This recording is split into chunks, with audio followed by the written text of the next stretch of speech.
Everybody, Vince August here. It is Monday, March 11th. Had a weird glitch just now. Sorry about that. Let me get some lighting in here with the B live stream. I don't know what's going on with that. I'm going to have to do something about this shared streaming service that I'm using with this company, B Live. It is terrible. I'm trying to multi-stream on Facebook for the people that are on Facebook that for whatever reason don't want to come to YouTube. Anyway, let's move on with this because I want to jump right in. Okay. Couple stories I want to jump into tonight. New Jersey high school basketball scandal. I want to open with this, actually. I was just talking about it on the other channel. Let me get into it now. For those of you that did not see, in the state of New Jersey, there was a high school basketball game. It was a semifinal game between Manasquan High School and Camden High School.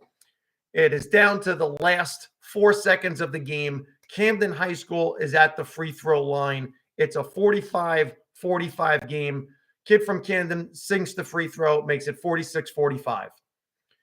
Manasquan inbounds the ball, go down full court, long jumper. I don't know if it's a three-point shot or not, doesn't matter. Missed. Kid from Manasquan rebounds it, puts it back up. 1.6 seconds left. Ball goes in the basket, comes through the hoop with 0.4 seconds left. Immaterial when it goes through the hoop. All that matters is the shot leaves the player's hand with 1.6 left. Basket goes in. Manasquan celebrates. Nobody thinks anything of this. Everyone thinks game is over. Manasquan is moving on to the finals. Referees come together for whatever reason.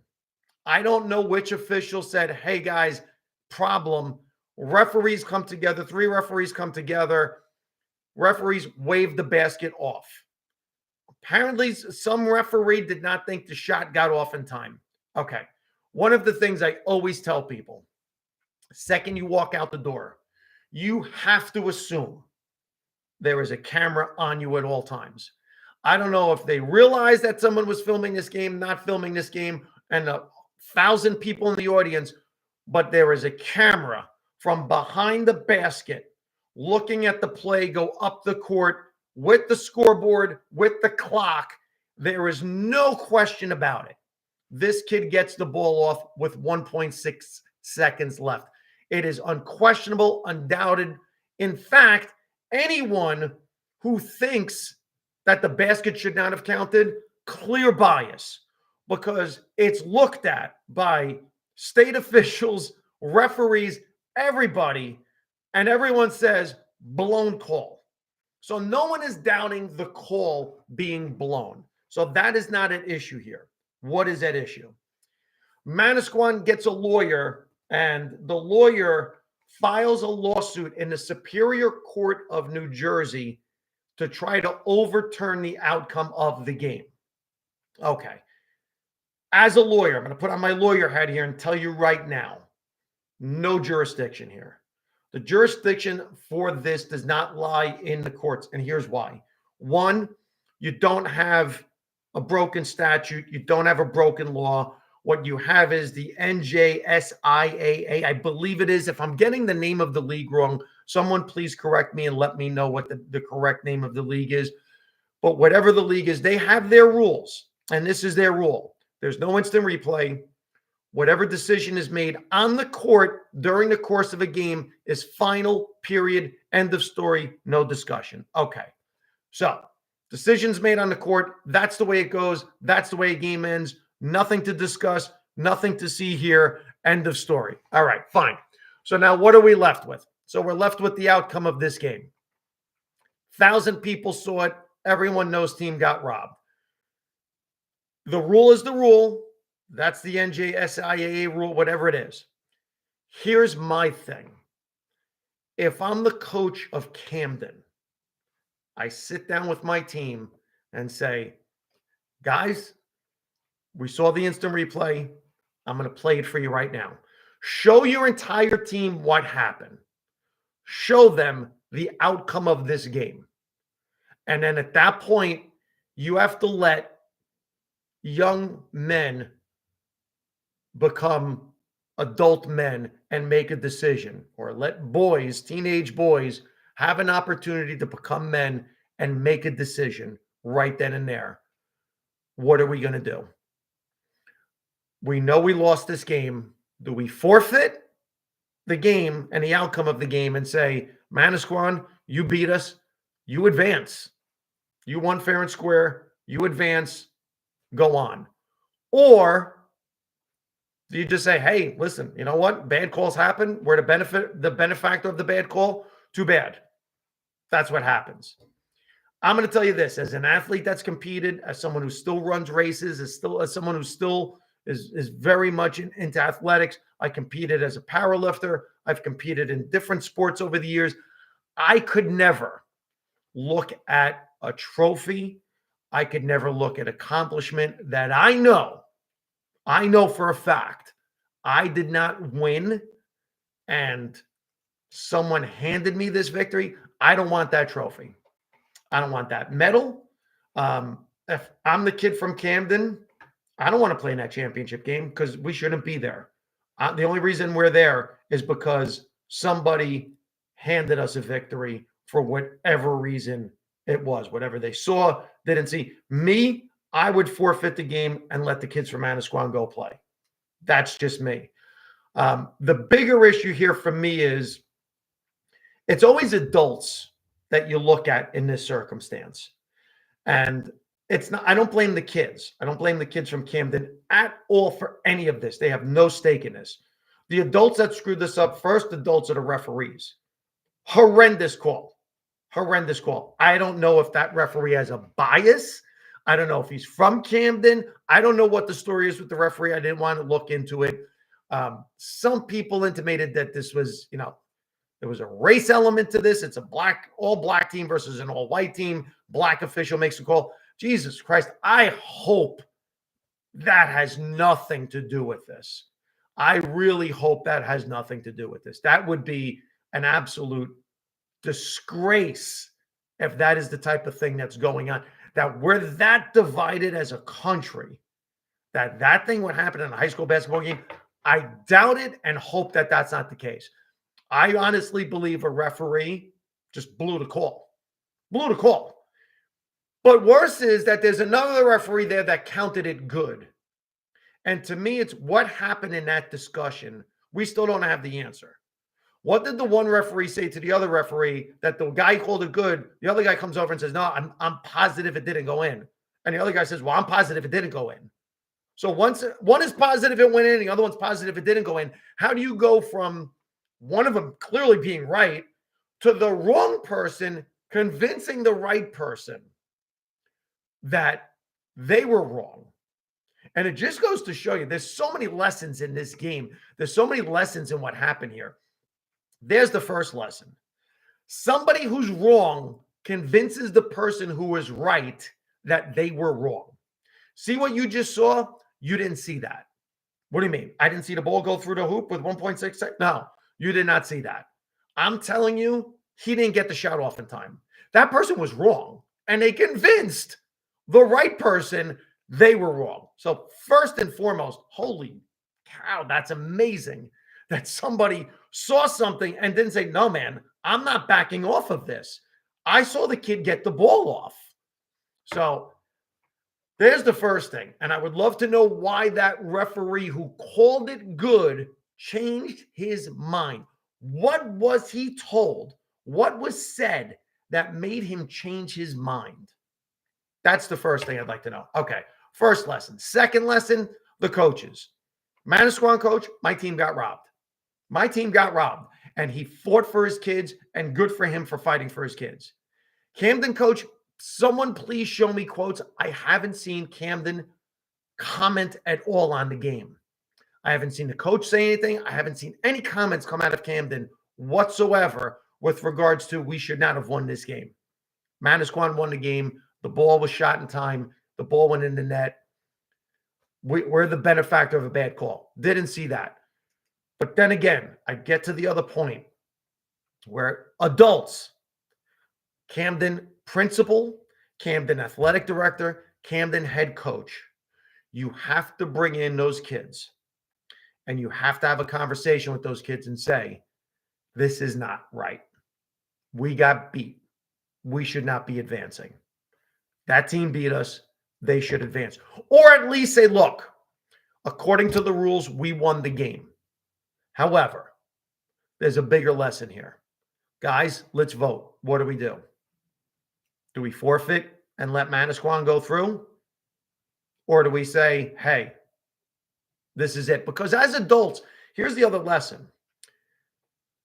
Somebody did everything right, earned the spot in the championship, and it was taken away from them.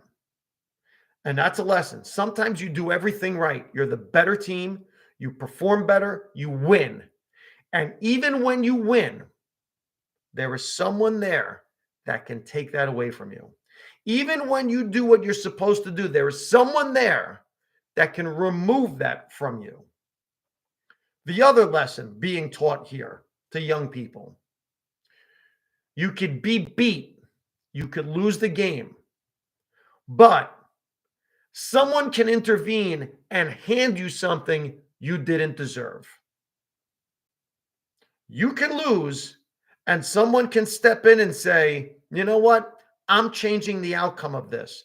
On second thought, you win, and you get something you didn't deserve. So one team deserved something, and it was taken away from them.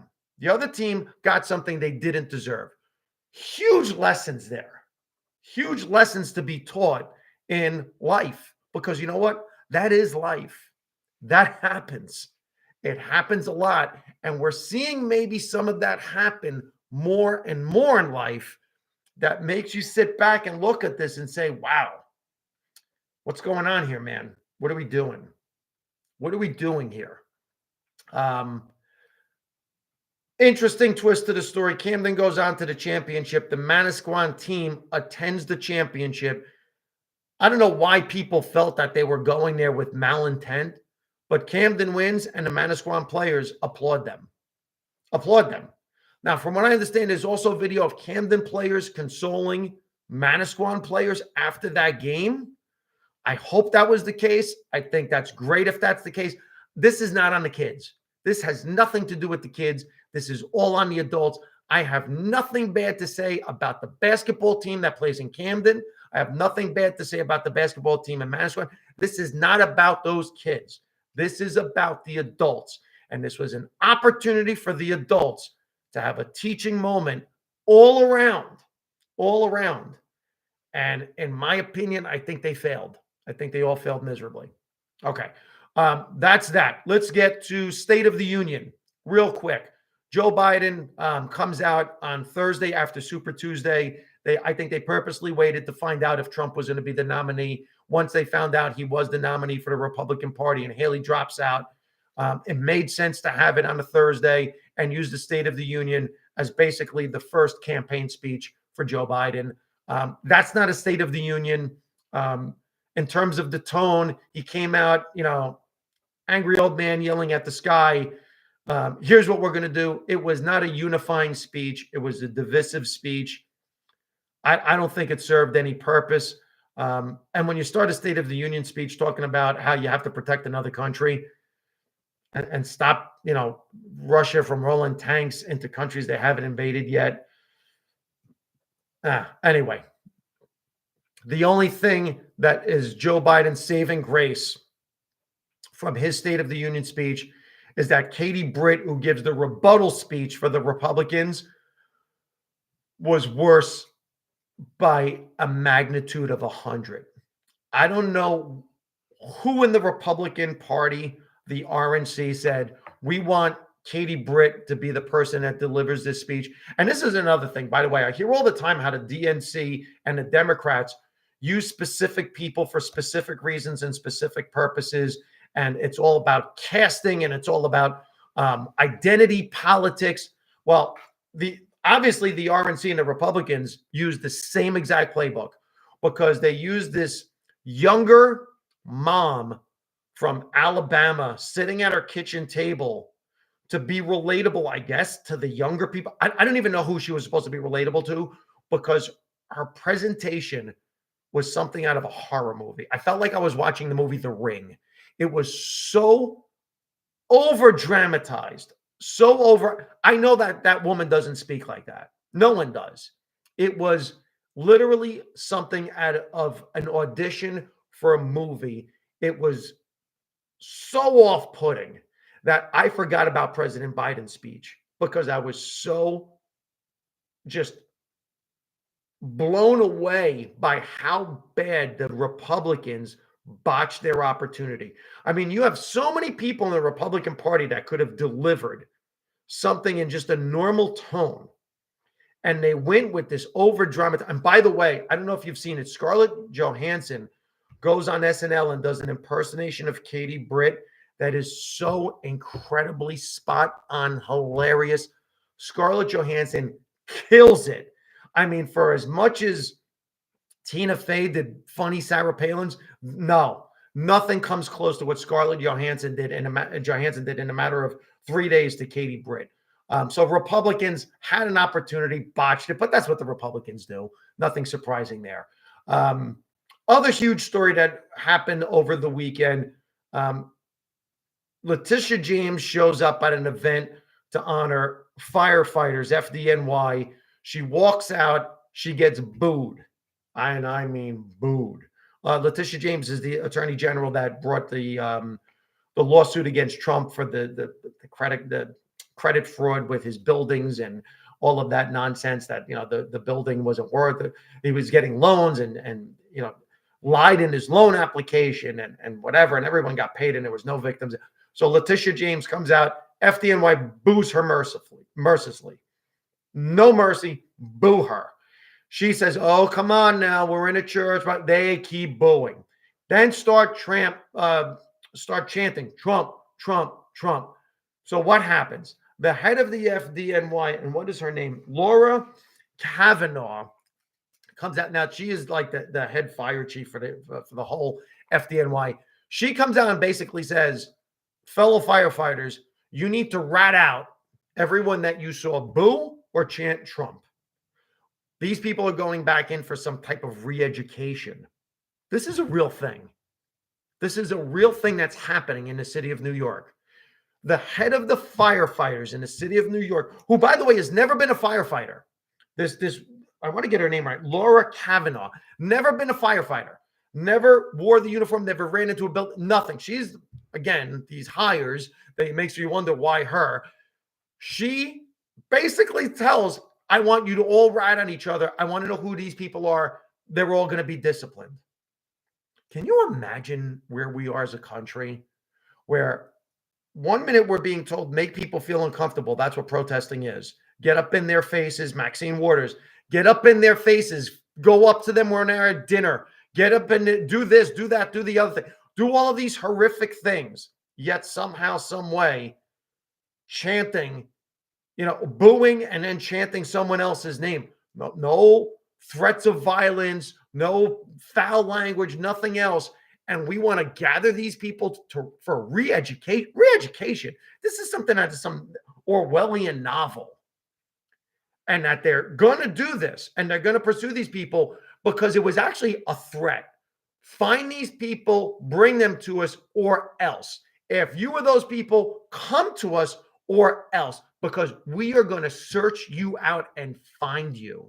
This is what we have going on right now in the FDNY and the city of New York. Nothing else better going on. In fact, there is something else better going on. And all we're being told is how safe New York City is in terms of, you know, Mayor Tracy Morgan, crime is down all over the place. Violent crime is. Tell me it doesn't sound like Tracy Morgan when you hear Mayor Adams speak. I mean, to me, it's Tracy Morgan all the way. Crime is down. All the violent crimes are down. Everything is down all over New York City. Yeah, then why you have National Guards literally in the subways searching people? If crime is down in all these blue cities, why is the city of Chicago thinking of adapting the policy that Governor Hochul put in to put National Guard in the subways? Now, I'm going to say this. If you have to put National Guard in the subway station because the border crisis is so overwhelming that the only way to address the crisis at the border is to put National Guard in your own city, then clearly we've lost control of this country, one. Two, then we're not safe. Don't tell me we're safe, because we're not. And there was a huge hearing today in Capitol Hill, which I didn't get a chance to see yet. I'm going to watch all of the threats that this country's facing right now. Don't forget, when Joe Biden took over, it was white supremacy. I'm interested in seeing what all the threats are now. So we have National Guard in the subway. And what I'm here to tell you is this: as someone who is not breaking the law, has no intention of breaking the law, I don't use the subway. I have no plans on going to the subway station. You aren't going to see me on the subway. I'm here to tell you right now, as a lawyer, I disagree with putting National Guard in subway. I'm sorry. This is wrong. And if you could disagree with me, you could put in the thread why you disagree with me. But I'm telling you right now, when you give up rights, especially in this country, you never get them back. You never get them back. And what's interesting is, when Donald Trump wanted 10,000 National Guards on January 6th, Inauguration Day, they said no. When Donald Trump wanted to put National Guard out on the street when there were protests in Portland, Oregon, they were called stormtroopers by Nancy Pelosi and AOC and the likes in the Democrat Party. Now Governor Hochul puts National Guards in the subways, and I don't hear stormtroopers. I don't hear anyone complaining. AOC, that's your district. Where are you? Because I'm here to tell you it's wrong. You can't have National Guards in subways randomly checking people, going from place to place, because you're becoming a police state like no other. So we went from defund the police to National Guards. For some reason in this country, we can never find a middle ground. It's always one extreme or the other. It's either defund the police or National Guard. There's never a middle ground when it comes to safety. And it's mind-numbing to see this. But you never want to get to a point where you're instituting National Guard for purposes of safety. When you're telling me crime is coming down, no. Because now I don't believe your statistics. Now I have to question what you're telling me. Now I think you're lying to me that crime is coming down. So if you're putting National Guard in the subway, there's a reason why. And again, if it's because the border policy is failing, well, that's not how you fix the border. You don't fix the border by saying, well, border's broken, so you know what? National Guard coming to a city near you. Okay. Last topic, the Oscars. And I did not watch the full Oscars. I caught it in snippets today, catching up, honestly, going to the bathroom, having lunch, trying to catch as many videos. In terms of what I saw from Jimmy Kimmel out of the gate, he did what he needed to do. You know, you don't insult the crowd at the Oscars. It's supposed to be very vanilla, very fluff. I thought what he did with Robert Downey Jr. was far from funny. I don't know that I was insulted by it. It takes a lot to insult me. I just found the jokes weren't there. But then again, look, he's only as good as his writers. He's not a stand-up comedian anymore. I don't know that they really ever was. He's certainly not going to clubs trying stuff out. He's a Hollywood sycophant in terms of promoting all of the stars there, which is why he's perfect for it. Jimmy Kimmel's perfect for the Oscars. That's what you need. That's the type of person you want. No one's going to get offended by his jokes. No one's going to get hurt by his jokes. He's going to kiss everyone's ass. That's the way you do that. If you want it to be more fun, what Ricky Gervais did at the Golden Globes, folks, is completely different than what you do at the Oscars, the Emmys, the Grammys. You don't do that. You don't attack them on their night. This is their special night. They're nominated. This is their award show. This is their corporate awards. This is their prom. This is their big moment. You don't attack them the way you do the Golden Globes. Golden Globes has a completely different feel. It's a different award ceremony. It's very different. And Ricky Gervais is also mega famous. He can get away with that. It's not what you do at these award shows. So people that want to see Ricky Gervais every time at award shows, that's not what these things are. So, what Kimmel did was safe. Again, it's not going to be, when you go safe, it's not going to be super funny. It's nudge, nudge the elbow. It's going to be that. In terms of speeches, I thought the Best Supporting Actress gave a fantastic speech. There was another speech that someone gave. I don't know the category again. I just watched it real quick today about how Hollywood makes $200 million movies. And rather than doing that, why don't you make $10 million movies? I loved that comment. And he said there is another Quentin Tarantino out there. There is another Martin Scorsese. There are other great people out there. Give people a chance. Take more chances on smaller budget movies. Love that. Thought that speech was killer. The end of the Oscars was just phenomenal. You've got to watch it. Al Pacino comes out to give the award for best motion picture, walks out onto the stage like he got dressed in the car on the way there. The tuck shirt is open. He walks out. He's looking around. Hey, this is something else, man. Wow, at the Oscars. Okay, what do I see? Oppenheimer. Doesn't say the nominees. Doesn't say best picture. He just goes, oh, I see Oppenheimer. That's all I see, Oppenheimer. And then people realize he just called the winner. No one knew what the hell was going on. Then the announcement comes over, and Oppenheimer nominated. This is their 5th win for the night. And then the people that won the award are like, oh, shit, I think we just won the best actor one. They get up. Really funny, man. Christopher Nolan was like, what the hell's going on right now? No one knew what was going on. And, my joke is they should have let Al Pacino basically host the entire awards and just go up and be like, hey, everybody, Emma Stone, Oppenheimer, was it Billie Eilish? Come up, get your award. And then let people figure out what the category was. So, yeah, pretty funny to end that big of a night, dramatically speaking, on such a dud. I don't watch award shows anymore. I'll be honest. I think the distance between star and fan has become so great. I almost feel like, I don't know, like Hollywood resents some of its audience. And I don't know if it's the politics. I don't know if it's just because they've become so isolated from their audience. And it seems like the stuff that they're making isn't for the audience. Like, it's almost like we don't care what you want. We're going to make what we want. And no one's going to see these things. Movies are bombing one after another. Disney lost over $1 billion this year in their movie industry. So it's almost like we don't care about you. We're just doing our own thing. Well, if you don't care about us, I don't care about you. I'm not watching your award show. The other thing is I had no connection. I mean, I saw Oppenheimer in the theater. I thought it was phenomenal. I tried to watch Barbie. I'm not Barbie's target audience. Let's be honest. I'm not its target audience. So that's not a knock on Barbie. It's a knock on me. I couldn't get through it. I tried twice.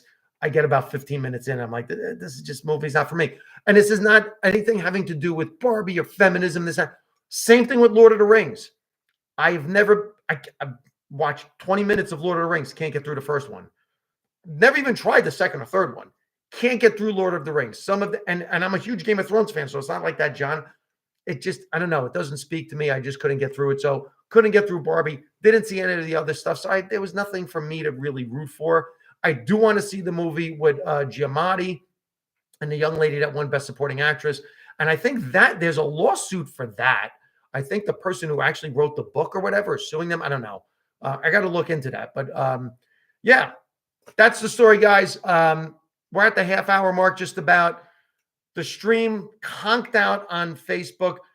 I'm using this service, the streaming service called Be Live. I think I'm going to cancel it. I think I'm going to go back to StreamYard because StreamYard was much easier to use than this Be Live TV. Every time I use Be Live TV, there's a problem either on Facebook or on Instagram or on YouTube.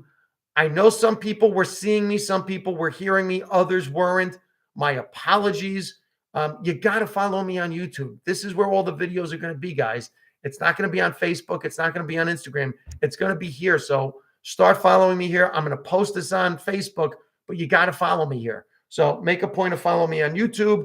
Let me know if you watched live. I don't have my glasses on. I don't see any comments. I probably should check the comments, see if anybody's commenting. I will respond to your comments in the replay. So if you're watching the replay, you have a question, you want me to answer it with regards to the New Jersey basketball, legal questions having to do with anything I covered, I will gladly answer those questions. That's all I have for now. Thank you for checking in. Thank you for watching. Subscribe, like, share, comment, and everybody have a great night. Thank you for checking in.